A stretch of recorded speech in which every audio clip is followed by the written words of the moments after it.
Assalamualaikum warahmatullahi wabarakatuh.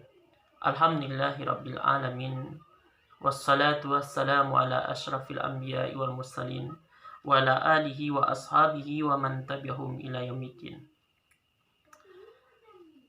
Puji dan syukur marilah sama-sama kita panjatkan kehadiran Allah Subhanahu wa taala. Selanjutnya salawat beri salam kepada junjungan kita yakni Nabi besar Muhammad sallallahu alaihi wasallam. Pada pengajian yang singkat ini kita akan membahas tentang prinsip atau pilar perkawinan. Ada 5 pilar perkawinan. Pada saat ini kita akan mengkajinya satu saja, yaitu pilar perkawinan yang pertama, yaitu mitsaqan ghaliza. Terdapat dalam surat An-Nisa ayat 21 bahwa perkawinan atau pernikahan di dalam Islam itu prinsipnya menurut sebagian kalangan atau Kementerian Agama itu adalah mitsaqan ghaliza, didasarkan pada surat An-Nisa ayat 21. Kaum muslimin yang dirahmati Allah Subhanahu wa taala, mitsaq ada perjanjian atau akad, ghaliza yang kuat, yang kokoh dan yang mantap.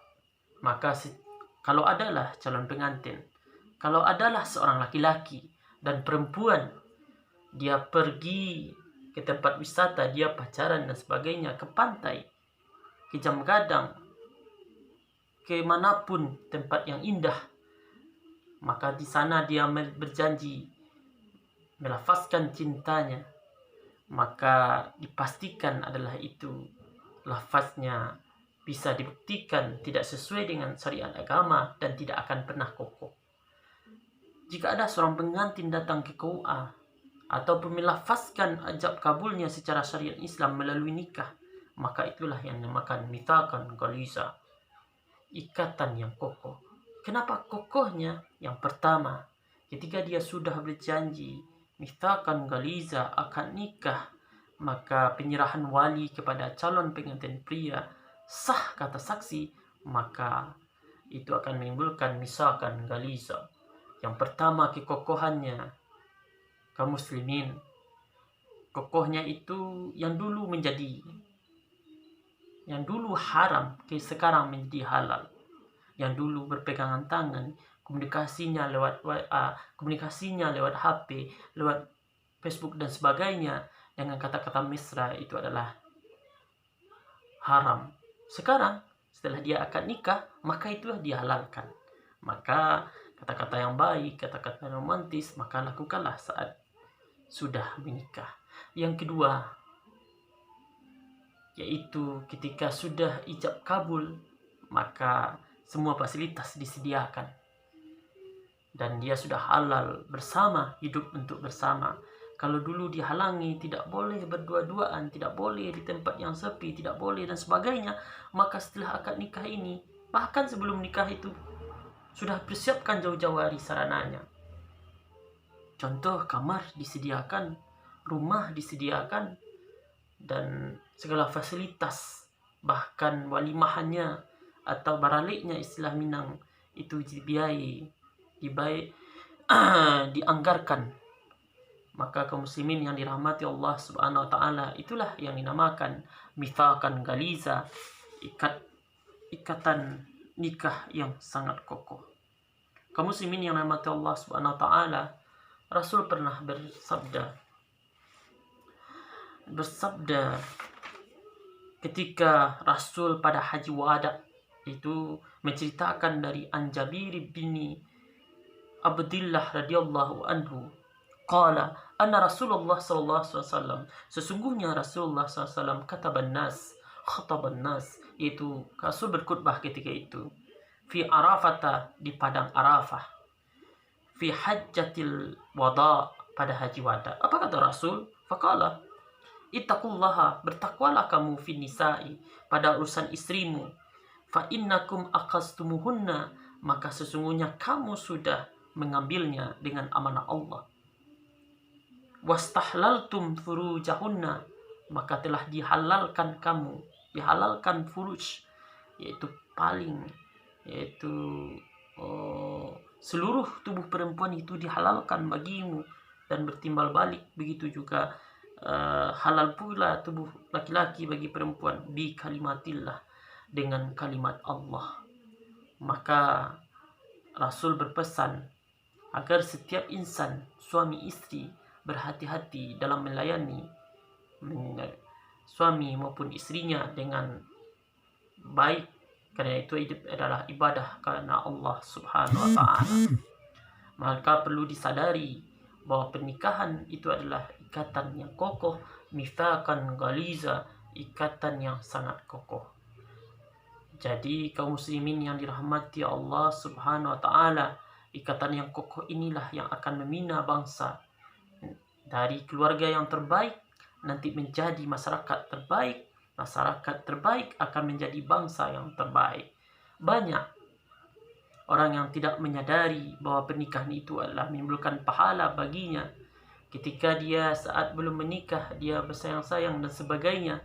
Ketika setelah menikah, sayangnya itu, keromantisannya itu kurang, padahal pahalanya sangat besar.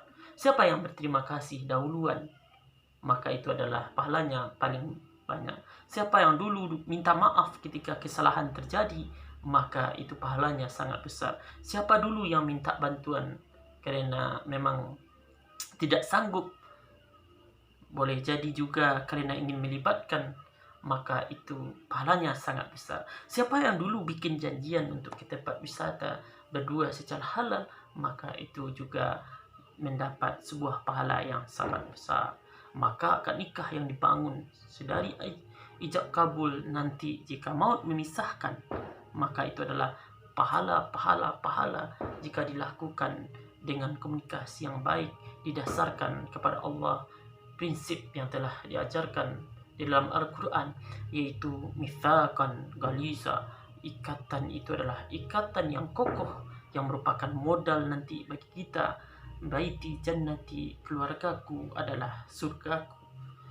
Dan begitu juga istri yang melayani suami dengan begitu salihah, yaitu saleh, qanitatun, yaitu tunduk patuh, yang hafizatun, pandai melihara diri, maka Allah menyamin bima hafizallah, maka Allah lah yang akan menanggung, memelihara si istri tersebut.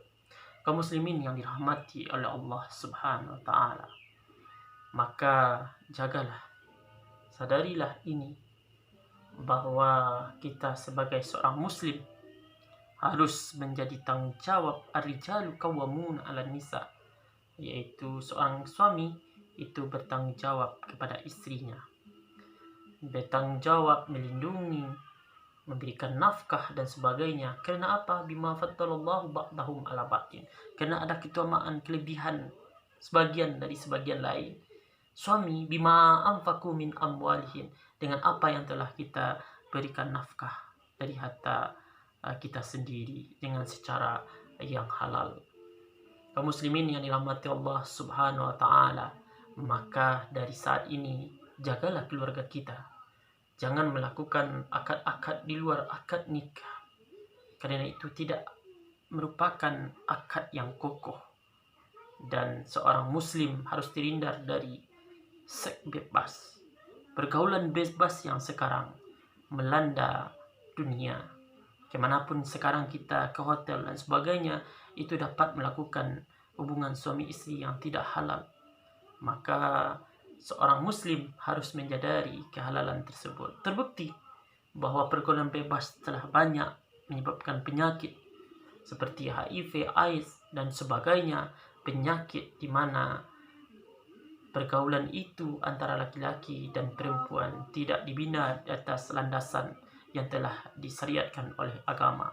Yang paling menakutkan sekarang kaum muslimin yang harus kita hati-hatikan adalah yaitu masalah jeruk makan jeruk, masalah homoseksual yang penyakitnya juga ada seperti penyakit kanker dubur dan sebagainya. Maka mari kita jaga diri kita, keluarga kita, masyarakat kita, bahwa pergaulan suami istri, pergaulan antara laki-laki dengan perempuan itu setelah adanya landasan yang pertama, yaitu mitsaqan ghaliza, akad nikah. Maka akad nikah yang terjamin secara syariat dan peraturan undang-undang tidak lain adalah di KUA kecamatan.